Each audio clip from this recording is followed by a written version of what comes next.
demand is now? What does that mean? Well, is it Pam Bondi speaking to the mayor, speaking to you, or how does this work? So the executive order is clear. The president has requested MPD services, and our home rule charter outlines the process. The president designated Attorney General Bondi as his proxy to request services through me. I think it's really important to be clear about what is going on here, and a relatively small crime problem is being used for specific authoritarian purposes that we know and understand. So let's be clear about D.C. does have one really big crime problem, which was the January 6th insurrection incited by the current president of the United States, and his first act in coming back was pardoning all the people who tried to overturn constitutional republic order in Washington, D.C. When I go to D.C., I'm not afraid of losing my wallet so much as I'm afraid of losing my vote. I'm not afraid of losing my wallet so much as I'm afraid that my children's freedom to breathe will be stolen in a world where climate change policy is non-existent. I'm afraid that the future of middle-class people will be stolen by the very things you were talking about, cutting the safety net, cutting Medicaid, cutting rural hospitals. Right. So there is carjacking. And of course, let me just finish. There is a carjacking going on. But you got to worry about two things. You got to worry about two things at the same time. Let me just finish my point. So let's talk about D.C. residents for a second, because these headlines, and I was a resident of D.C. for over 20 years. I've lived in all but 3 D.C. wards, okay? These headlines are different from when I first came to the city. 13-year-old girl, 13, sentenced to 7 years for 2023 beating death of a D.C. man. Teen sentenced in killing of Lyft driver who came to U.S. seeking safety. This was a guy who was a U.S. military interpreter who was shot and killed in an attempted carjacking, again, by a 16-year-old. Now, juveniles fall under you, and the D.C. Attorney General, D.C. Attorney Jeanine Pirro, has focused in on this inability that she says she has to prosecute juveniles. The law allows people up to the age of 24 years old to potentially have more lenient sentences from judges. Is that working for people in D.C.? Hello, ladies and gentlemen. Hope you're all having a great and wonderful day. Well, what we have here is the liberal media absolutely crying, complaining that Donald Trump is taking over D.C. He's wanting to federalize it because crime in D.C. is out of control. And of course, you have to make it to where the liberal media is always crying about it. Well, I say some of the liberal media because there's only one person that is actually going up and, spreading some truth a bit. And unfortunately, they won't spread the truth about other very bad liberal cities that have immense amount of crime and they're being horribly run, like California, where that place is a hellscape, and I highly recommend do not go if you value your life. So there's that. And then you have it where the head of the police unit in D.C. welcomes and congratulates Trump on agreeing with the actual federalization of the police department and National Guard, so that way they can actually clean up the streets, and goes out and corrects the record of pretty much saying, oh, yeah, there's a lot of crime here. Their statistics are not true. So without further ado, here we go. Violent crime continues in D.C. Last night, a man was shot and killed in Logan Circle in Washington, D.C. Meanwhile, D.C. Mayor Muriel Bowser is firing back at Donald Trump for sending in the troops. I believe that the president's view of D.C. is shaped by his COVID-era experience during his first term. It is also true that we experienced a crime spike post-COVID, but we worked quickly to put laws in place and tactics that got violent offenders off our streets and gave our police officers more tools, which is why we have seen a huge decrease in crime. A huge decrease in crime. Let's bring in the chair of the D.C. Police Union, Gregory Pemberton, and he joins us this morning. Gregory, great to have you here. I guess my first question is, why do you support the president's takeover? Ashley, thanks for having me. Sure. We completely agree with the president here that crime in the district is out of control and something needs to be done about it. This concept that crime is down is really an old trope. They're using statistics in a way that makes it appear that crime is going down, but our rank and file officers know that we're going call to call to call for armed carjacking, stabbings, robberies, shootings, homicides, and the crime isn't going anywhere. And so we welcome the assistance, and whether that's federal agents or the National Guard, we'll use it. We'll do whatever we can to get bad guys off the streets and try to keep citizens of the district safe. Our concern here is that this is a temporary measure. This is only going to last for 30 days, and then the feds and the National Guard will be on their way, and we'll be left holding the bag. Our agency right now is an authorized strength of 4,000 sworn officers, and we're currently sitting at 3,180 with more than 800 vacancies for the position of sworn police officer. And that's the main reason why we can't keep these streets safe. The department relies on 2 million hours of overtime every year to try to close this gap. So the underlying issues of the laws that have been passed by the D.C. Council, we hope that this 30 days gives some insight into from the feds to see exactly how terrible these laws are and how they've destroyed the police department so that we can work to get those things corrected. You know, D.C. Police Commander Michael Pulliam is under investigation for allegedly changing crime statistics to make it appear that violent crime has fallen considerably. So I guess the question is, has crime fallen or not? And based on what you just told us, it fears that crime has not fallen. I don't think so, and that's a very interesting aspect of the story that doesn't seem to be reported, is that they have a command staff official who's alleged to have been going into police databases and changing felonies to misdemeanors to try to keep these crime numbers down. Listen, I know Commander Pulliam, and he's a stand-up guy. What I suspect is that this is a pattern of practice, and this is something that's been ordered from the top to make sure the commanders are managing the crime stats to make it appear the crime is lower than it is, which is a disservice to the city, it's a disservice to the officers, and above all, it's a disservice to the victims of these crimes when we're not taking the proper police reports and investigating them and advocating for those proper resources. Yeah, so what we're getting here is that Democrats or other news outlets, etc., are using a outlet or using data that has been manipulated by some police officer, police chief, etc. Police officer looks like it, and yeah, that's what they're using. And it seems that this is not working well for the media because this is being used to manipulate data, etc. And it ain't looking great. Now, again, we have this here from Joe Scarborough, which, surprisingly enough, is making a very base take, a very base rationalization here of what's really going on in Washington, D.C., and pretty much what he's saying here is that a lot of people are complaining and yelling things onto Twitter, onto X, onto their shows, etc., but in the down low, while they're offline, they're saying, "Oh well, we praise Trump. We're praising that he's actually taking over DC to get rid of the crime." Like, what is going on here? So, without further ado, here's that clip. Fascinating story because so many people have been calling me over the past couple of days, going, you know, Washington should have gotten involved years ago. This place is dangerous. It's a mess. It's a wreck and whatever.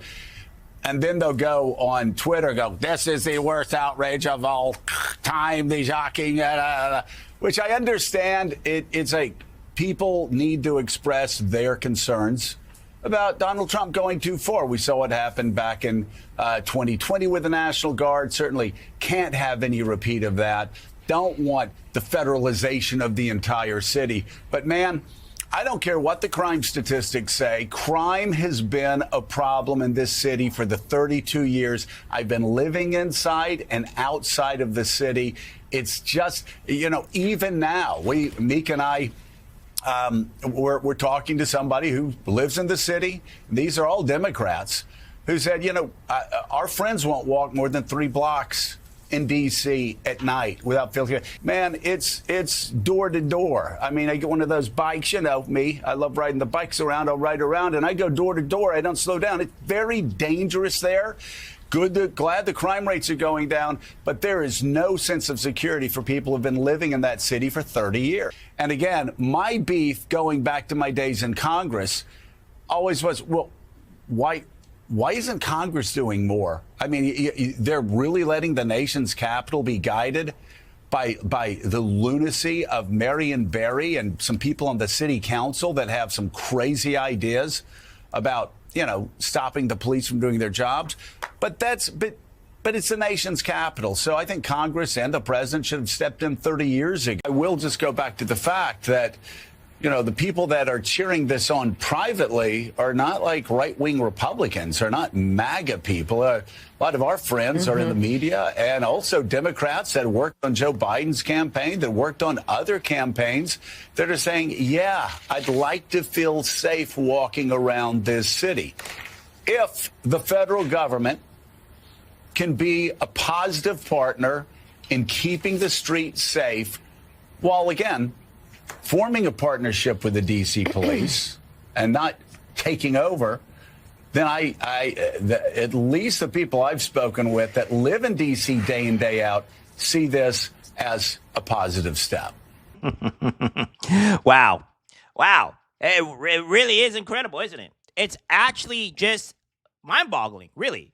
So essentially, it's that they cry on Twitter, they cry on social media, they cry everywhere else when they're online trying to boast for their fan base, try to garner the situation. But when it comes down to closed doors, they're praising Trump. They're happy that Trump is federalizing this and making everything better for them. Like, I don't know what goes behind the mind of a actual liberal, because it doesn't make sense to me, because they're just hypocrites at this point.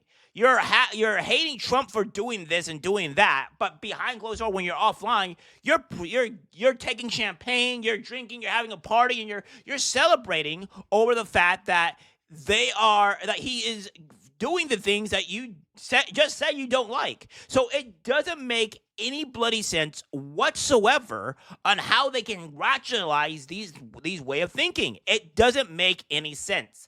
So this is part of the reason why I think that the left is just a whole bunch of psychopaths and a small minority of people, while the rest of the people are just thinking, well, this is all good and dandy, because this is that's the only way I can actually rationalize what they're thinking here. But what we have here is that, who is this actually affecting here? Who is this actually causing problems with? And you'll end up finding out that it's a certain shade of people that is truly being affected. Deal of discussion about crime in the district. And the other day, I wanted to get a sense of what is actually happening in the District of Columbia. I asked for the number of teens who have been shot and killed by gunfire. Teens, everyone under the age of 20. As you can see, in 2024, we have, I believe I said it was, how many? Yeah.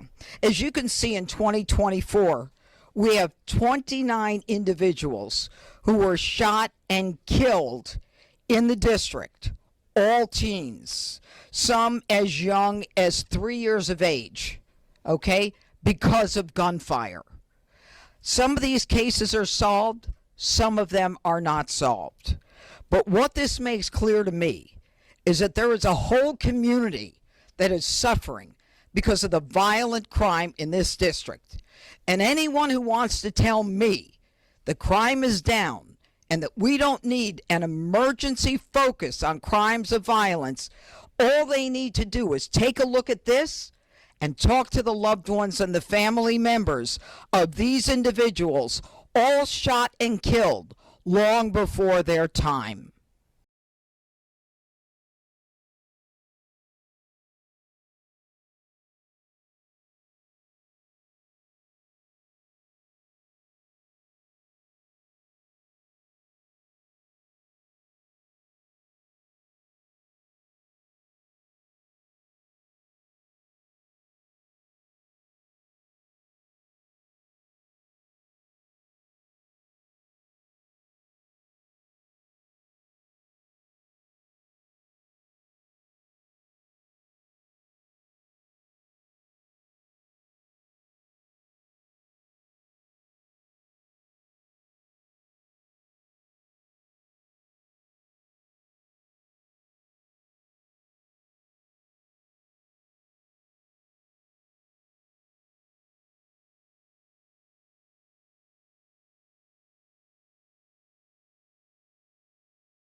President Trump's announcement. Take a listen.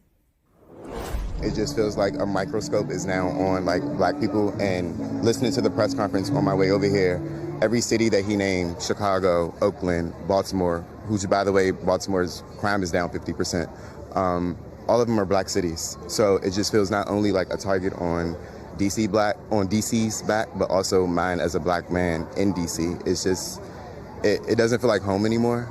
I was just texting my mom and my girlfriend like, yo, I think it may be time to like move out of DC because for one, I'm not wanted, and two, it's not safe. And I kind of was left speechless because it's just, this isn't home anymore. It doesn't feel like home anymore. Donald Trump, Rev, says he's actually making Washington, D.C. safer. Is that what's happening?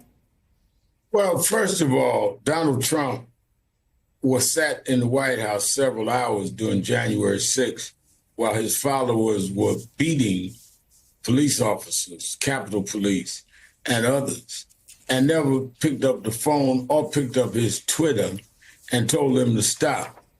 So you've got to deal with his record. His record is that if people are violent and disobey the law and assault law enforcement and are supportive of him, that's fine. But on some others that he claims out of control, because the data says that crime and violent crime has gone down in Washington, he's going to send out the National Guard. Well, why didn't he send it out January 6th? So this is clear politics. It's aimed at black mayors. It's aimed at also trying to take the Epstein case and the files off the front page. And it's drama that is at the expense of people. And it's sad. We're going to end up with stop and frisk in D.C. He will take it to other cities while they, at the same time, try to rob people of their proper districts according to the census in Texas, and will do it other places. Yeah. We get it. Okay. So, again, this guy, Reverend, he's a moron. He's a fool. We don't need to listen to him because obviously these people don't know what they're talking about. What I do want to address a bit is the mere fact that these people are quite literally going after the fact that, like, black people are the ones that are being endangered. Black people are the ones that are being threatened. They're the ones that have to deal with this mess and this dangerous because they're the ones on that board of all those 26 people being murdered. They're the ones that are dying. So these people don't actually care for black people because if they actually care for black people, they wouldn't be saying this. They were saying, like, okay, we need to figure out other things. There's a whole bunch of other things that we could do for black people that can benefit outside of the police. I agree, but this is a step in the right direction. First, we have to put the criminals in jail and then put up other things as well to help just people in general. So again, these people don't care for black people. And we have this here where Joe Scarborough is actually going to destroy Simone Sanders or whatever his stupid name is because he's actually speaking sense and she's speaking of being, of course, as always, a racist point of view, as always. It's what she does. You don't think more police make streets safer? No, Joe. I'm a black woman in America. I do not always think that more police make streets safer. When you walk down the streets of Georgetown, you don't see a police officer on every corner, but you don't feel unsafe. So what is it about talking about places like Southeast D.C., right, Ward 8, if you will, that people say, well, we need more officers to make us safe? I think we have to rethink what safety means in America. Well, there have been black city council members in New York City, when people were talking about defunding the police, saying the people we represent are the people who need police officers the most, as safety officers in schools need police officers the most, so our children can walk from their homes to school without being stopped, 5-10 times by drug dealers or people that are going to assault them. I don't think this is an issue of black versus white. When you're talking about safety, there are a lot of black Americans who don't feel safe in their homes, in their neighborhoods, And when they hear people talking about defunding the police, it freaks them out. I'm not saying I agree. that's what you're Defund the saying. police is not good. I never supported defund. I think you're making a good point, Joe. I want to be able to call the police in my neighborhood. When they come, I don't want them to think that I'm a suspect. But what we're talking about is that the President of the United States is saying that there is a crime emergency in Washington, D.C.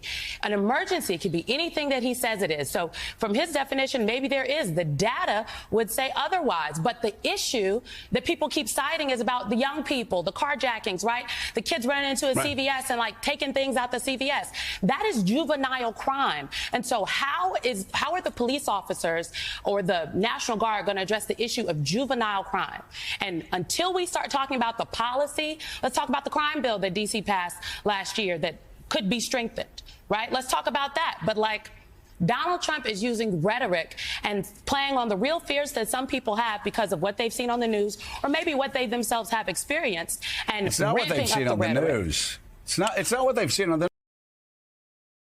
Yeah. So again, this is something that that is just asinine, right? Like again, she's just going off of just pure emotion and stupidity. Like, what the best thing is what the best thing to do is to have the police there. Like, everybody's affected by this. It's not just black people.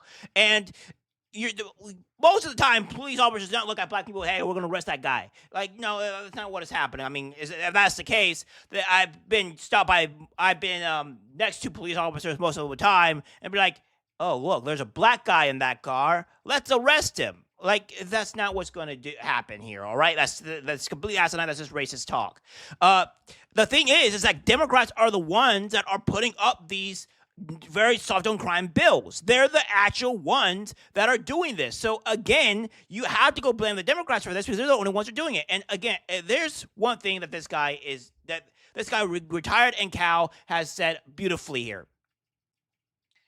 He says here, damn, I really can't stand race baiters. They are the biggest threat to democracy. And Simone D. Sanders, you are out here with that sister girl BS. I ain't here for it. You sitting there acting all high and mighty, talking about rethinking safety and questioning whether more police make the street safer. But let's keep it a buck. Your whole argument is disingenuous as hell.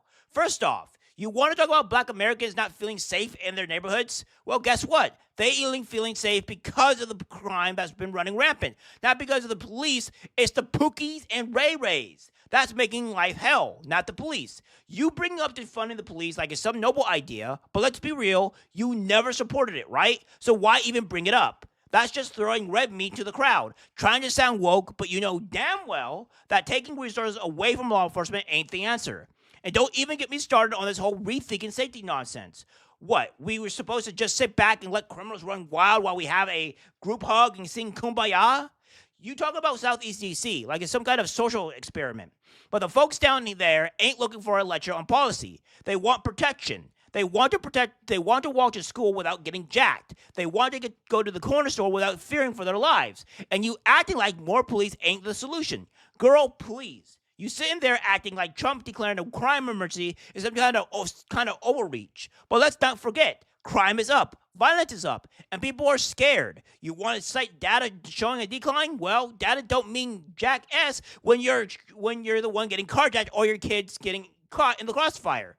And don't even try to play the race card here. Talk about black mayors and federal intervention. This ain't about race. It's about keeping people safe, period. So, Simone, drop that sister girl BS and stop being disingenuous. You know damn well that more police is part of the solution and not the problem. Stop trying to sound like you all got the answers when you just thrown out half-baked ideas to stir the pot. The people deserve better than that, and so do I. I agree.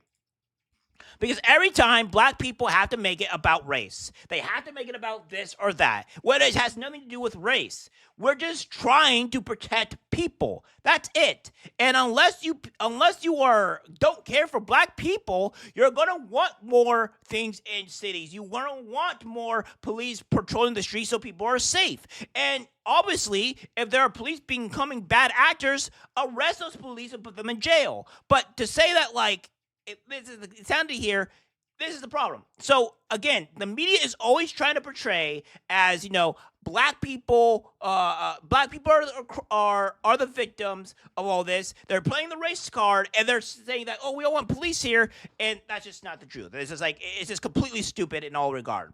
All right, guys, that's it for the video. Like, subscribe, share. As always, take care, my friends.